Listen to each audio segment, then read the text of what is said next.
Hi guys, my name is Casey. Welcome to my channel.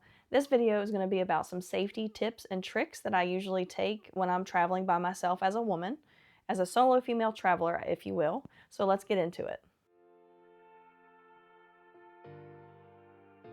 The number one thing I do before I travel is research. I have to research where I'm going. I research first if the entire country or city is safe for solo females to begin with. I also research what neighborhoods are safe for me to stay in and which neighborhoods to stay out of. I also research things like public transit, if public transit is safe, both during the day, during the night. It's also important to research the local scams that may be happening. Sometimes they can catch you at the airport or even in just normal locations. For instance, a lot of times now they're like grabbing your wrist and tying a bracelet on it, then asking for money afterwards. So those are just certain scams that you can read about ahead of time so that you're prepared and you kind of have a response ready. Something that I always research before I go is what people are wearing. So I do like to try to blend in the best I can and not be spotted as a tourist if possible. If I'm going somewhere more conservative or like a Muslim country, I do dress more modestly. And that just, one, is respect for that culture, which I think is important. And I think a lot of travelers miss that. As a safety standpoint, it is good for me to kind of blend in the best as I can, which is already hard for me because I'm so pale and I have blonde hair. But if I'm dressing modestly on top of that, that does help. I also don't really travel with jewelry much. I may have a small stud earring. I usually don't travel with rings or necklaces or anything flashy that's going to draw attention to me because again, I'm trying to blend in and I'm trying to not draw too much attention to me, especially negative attention. When you're out by yourself, it's very important to stay vigilant. I'm not gonna say be hyper vigilant because then that seems like you're just anxious the whole time, looking over your shoulder, really paying attention to fears of this or that instead of just enjoying your moment. But it is important to be vigilant. It's important to know kind of where you are, who's around you. I always try to just keep an eye on people that if I get a weird vibe from, or if they're like walking too close to me or something like that, I'll just kind of keep in the back of my mind that I need to be aware of those things. I never wear headphones when I'm walking around because I just want to make sure that I can hear when things are happening. I think that's important to stay safe, is just use common sense and be vigilant. When I'm walking around town too, something that I'll do is kind of walk close to other people. So I'll walk closer to a couple or closer to a group of girls, just closer to a group so that it's harder to pick me out as a solo person. And I don't like do it in a creepy way and like walk on top of people, but I do kind of walk closer so that someone that has that type of intent to prey on someone that's solo, it's going to be a lot harder for them to do it with people around. A very important thing to do when you're traveling is know your location. I research areas before I go, which again, research is important. But while you're there, it's important to know where you're going, the route that you're taking, the route you're taking back, how you're getting there, how you're getting back. I always download Google Maps so that I have it offline for the area that I'm going to be in. Not only is it important for you to know your location, I always feel like it's important for someone else to know your location, know where you're going to be, some of your itinerary, when you're going out for the day, when you're back at the hotel safe. I have a couple friends actually that keep track of me because I'm always traveling and they're always worried about me, but it's nice to just check in and they'll be like, how long before I hear from you before I need to be worried that we need to send a search party or something like that, which is very sweet. And it is just nice to have someone. So I always give them a list of my hotels that I'm going to be at, or if there's any changes, I just communicate. I also let them know, hey, I may be in a rural area. I won't have any Wi-Fi or internet service to be able to contact you for this amount of time. So it's getting pretty popular for people to travel with AirTags or Tiles with them at all times. The AirTags is usually used with the Apple phones, and then Tile is an option for people with Androids. The problem that I found with those is they work by pinging off of phones around you. So with an AirTag, you have to have so many iPhones around you for it to be able to triangulate where you are. The same with Tile, you have to have an Android around that has a Tile app downloaded. So I go to some places where that may not be very popular. There may not be a lot of iPhones, or there may not be a lot of Tile apps on people's phones. So what I use instead is called a Cube Tracker. This is actually a GPS tracker, so it doesn't have to have cell service or cell phones around for them to find me. There's an app that I have a couple friends that have access to it, and they can look at my location, they can see where I've been throughout the day, they can get a live reading where I am.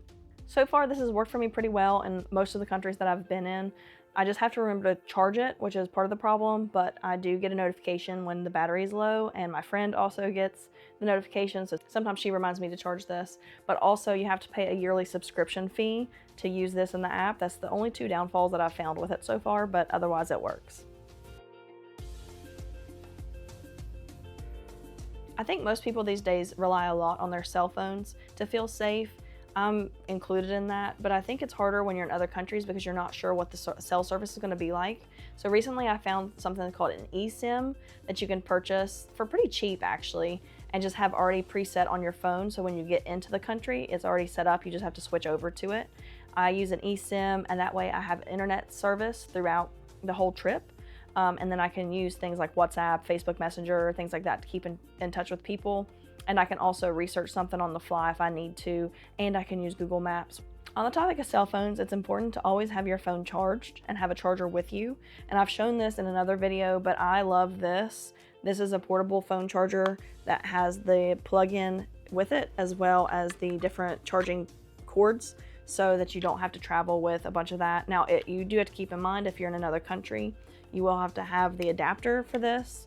But for the most part, this stays charged pretty well. It'll charge my phone 2 or 3 times before it's dead. So I just charge it at the hotel at night, and then I make sure this is with me during the day, just in case my phone gets a little drained and I need it in case of an emergency.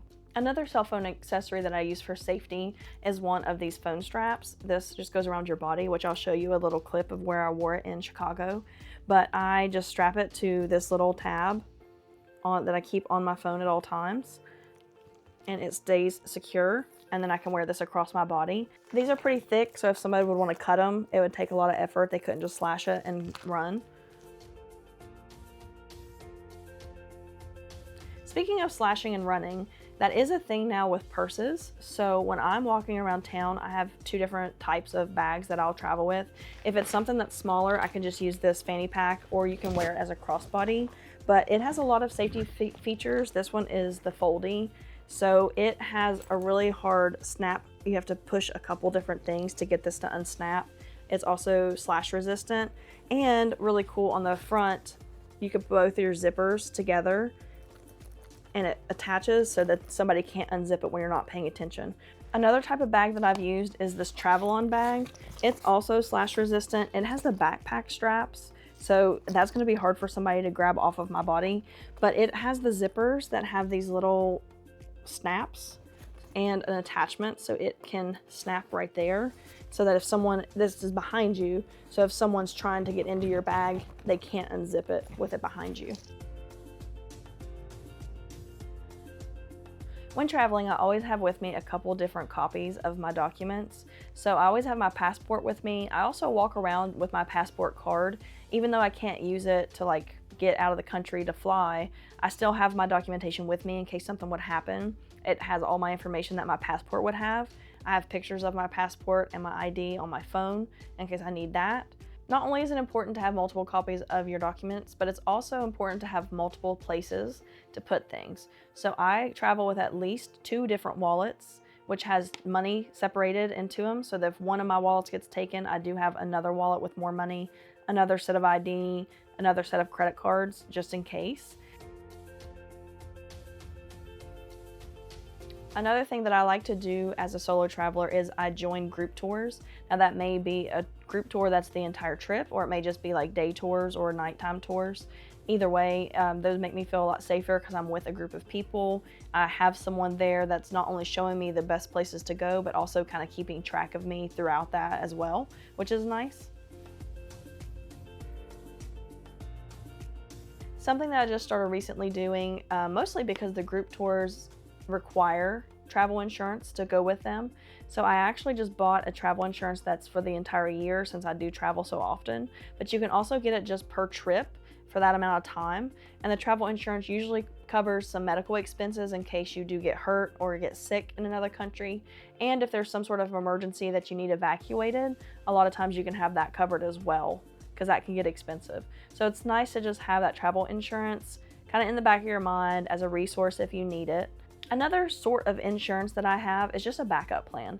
I always suggest having a backup plan if I'm not sure what's going to happen, if a tour is going to cancel, or if I'm uncomfortable somewhere, then I'll have a backup plan for how I'm going to leave or where else I'm going to go. If there's some sort of delay, I'll have a plan. So having backup plans for that kind of stuff can help a lot, not only keep you safe, but also just help with any anxiety or fear that you have. Something that could be an uncomfortable situation is when someone asks you if you're traveling alone when you are traveling alone. And it kind of just depends on what you want to tell people. It also depends for me on the situation. So like if I'm on a cruise ship, I don't care to tell people that I'm traveling by myself because we're going to be on the same cruise ship the entire time. They're going to see me alone all the time, and I feel pretty safe on cruises, so I don't really have a problem telling people. But in certain circumstances, I don't tell people. I'll say something like, oh, I'm meeting up with my friends later. That's especially for like Uber drivers or for taxi drivers. I do know some people will say that their husband is back at the hotel or their boyfriend is back at their hotel. I've told people before that my boyfriend has a work conference during the day and I'm just exploring why he's doing that, but we're meeting up later. Some people do wear fake wedding bands or wedding rings on their wedding finger to deter people. I haven't done that. I haven't felt the need to do that. It's important to know that you don't owe anyone any information. So if you don't want to tell them that, or if you want to tell them a little bit of a white lie, that's totally fine to keep you safe. Don't feel bad for doing that, because especially with me being from more of a Southern culture, we tend to overshare, and that's something that sometimes is just not safe to do when you're traveling by yourself. On the subject of drinking and bars, some people will suggest just to skip it altogether. And if you're uncomfortable and don't want to go to the bars, by all means, don't do that. Sometimes I do like to go out at night, especially on the cruise ships. I do like to get a drink and go to the bar or club or whatever party they're having. But even on the cruise ships, I do worry about keeping my drink in my sight at all times. Sometimes I've thrown away drinks because I've realized that I've set it down and not paid attention to it for too long. Something that I found recently to help with that is a drink cover. So this little drink cover just goes over your glass, which it'll go over any size of cup or whatever since it's elastic. But then it just has a little straw hole that you can put your straw in, and somebody can't slip something in your drink when you're not paying attention. So I have used these sometimes just to feel a little bit more safe. If you're wanting to go out for a night on the town and you're not quite sure if it's safe, or you're not, maybe a little uncomfortable going by yourself, something that you can do is actually book a bar hopping tour. So I've done this a couple times and it actually is pretty fun and a nice way to meet people. But you can just go on like Viator and book a nighttime tour. It'll be like bar hopping, or I did a rooftop hopping tour. The tour guides are really nice and I had a great time on the ones that I've been on. I've met some cool people. So that's an option too if you're just not wanting to go by yourself. I wanted to mention too, some people do suggest traveling with weapons. I personally don't. I worry about traveling to another country into the airports with weapons. Some people will say travel with pepper spray. I don't travel with pepper spray. I think it will get taken away. But they have suggested that you can use something aerosol like bug spray, hairspray, sunscreen, that if you spray it in someone's face, that will hurt them, which is a good suggestion. The final tip that I want to share with you guys to staying safe when you're solo traveling is just be confident. Even if you don't feel confident, fake it until you make it. Make sure you're standing tall, make sure you have your shoulders back. Your body language tells people a lot about you, and it also makes you feel a certain way as well. So if you're scared and looking down and not making eye contact and just looking really uncomfortable, that will draw attention to you, especially to the wrong person. So it's important just to stay with your shoulders back, head up, smile, make eye contact. Those types of things will not only make you feel more confident, but it will also make you look more confident to other people, and that can keep you safe in itself. Hopefully there's been something in this video that you can take with you on your next trip to make you feel more safe and be more confident. As always, I want to thank you guys so much for watching this video. Please like the video and subscribe to my channel if you haven't already, but I will see you guys next time.